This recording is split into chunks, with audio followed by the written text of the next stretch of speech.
even know this, but I used to choreograph, do work as a choreographer before I was writing music. So then when I started writing music, it felt, there was a kind of a natural pull for at least some of my music to be in collaboration with choreographers. So still keeping one foot in the dance world, although this time as a composer. And then it was really from all that experience that I started writing movement into percussion pieces. So that's kind of the short arc of how all that came about. And using movement with percussion is the easiest of all the,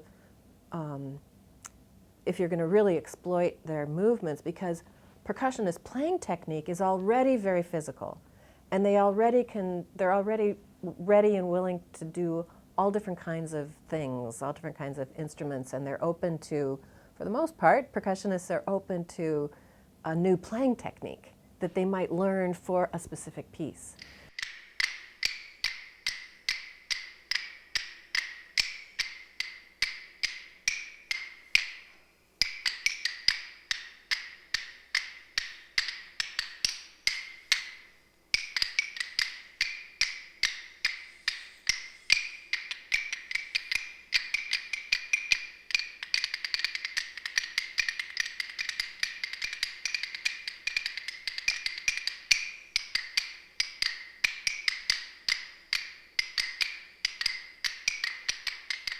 I experimented actually with notation early on in the history of Click, and it was so complicated to try to get it all down on paper that it wasn't worth it, because notation should be something that assists in the communication between composer and performer.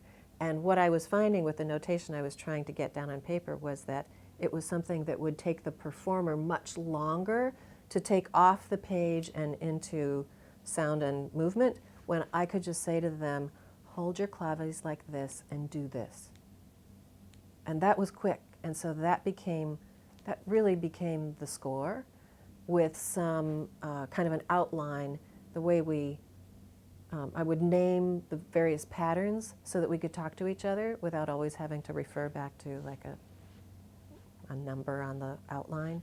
So I could say, start at the triple patty cake, or let's go from the everybody cross, and they're just, would be meaningless to anybody else, but for me and my group, we know, we have that language in common that we've created. And then since then, after the fact, now I've gone back and I've written out some pretty detailed notes for each part, but they're sort of a combination of prose style, and so language, and maybe some rhythms written out. And they're meant to be used in conjunction with a video of my group performing it. And they're also meant never, ever, ever to put them up on a music stand and glue your eyes to it, because, well, that was just wrong for so many reasons.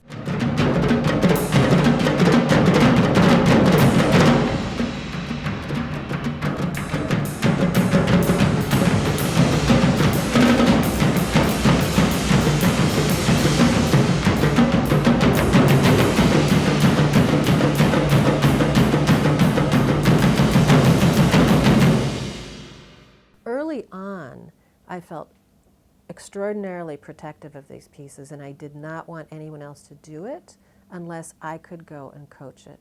And then after a while, I just didn't feel as strongly about that. I think maybe because there were some groups who learned the pieces and put their own mark on it, because every group is going to do it a little bit differently, even if the rhythms are exactly precise, but their quality of movement is going to be a little different. So one might have a more precise feel to it, another one might have a little bit more lyrical feel, actually, just based on what the movement qualities of the performers are like. So I just got more curious and interested in having performers sort of take on these pieces